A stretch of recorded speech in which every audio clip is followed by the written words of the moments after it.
Doctor Yunus পূর্বে সরকারের ন্যায় পালিয়ে যেতে বাধ্য হবে। ৬৫,০০০ সঙ্গীত শিক্ষক নিয়োগের ঘোষণা দিয়েছে, তার সাথে 1% সমকামী শিক্ষক রয়েছে। আলেমদেরকে নিয়োগ না দেওয়া পর্যন্ত দেশের শিক্ষা ব্যবস্থার উন্নতি হতে পারে না। সংগ্রামী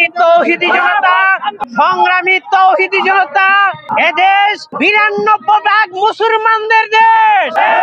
এদেশ চলবে ইসলামিক কৃষ্টি কালচারে। অত্যন্ত দুঃখের বিষয়, বর্তমান অন্তর্বর্তীকালীন সরকার কিছুদিন পূর্বে প্রাথমিক বিদ্যালয়ের মধ্যে ৬৫,০০০ সঙ্গীত শিক্ষক নিয়োগের ঘোষণা দিয়েছে, তার সাথে 1% সমকামী শিক্ষক রয়েছে। এই সিদ্ধান্ত এদেশের ৯২ মুসলমানদের সাথে বিশ্বাসঘাতকতার সামিল।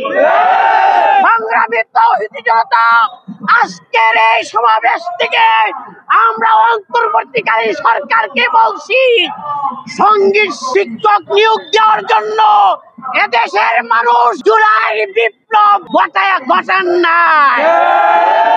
জুলাই বিপ্লব হয়েছিল ইসলামের পক্ষে, দেশের স্বাধীনতার পক্ষে। যদি এই সিদ্ধান্ত বহাল থাকে, এদেশের ধর্মপ্রাণ জনতা রাজপথে দাঁড়াবে এবং ডক্টর ইউনূস একদিন পূর্বে সরকারের ন্যায় পালিয়ে যেতে বাধ্য হবে।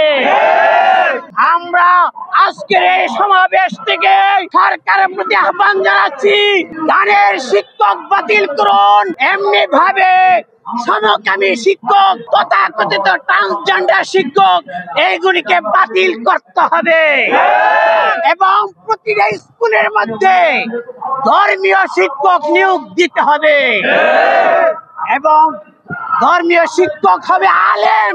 আলেমদেরকে নিয়োগ না দেওয়া পর্যন্ত দেশের শিক্ষা ব্যবস্থার উন্নতি হতে পারে না, দেশের দুর্নীতি বন্ধ হবে না, পাপাচার বন্ধ হবে না, আদর্শ রাষ্ট্র কায়েম করা যাবে না।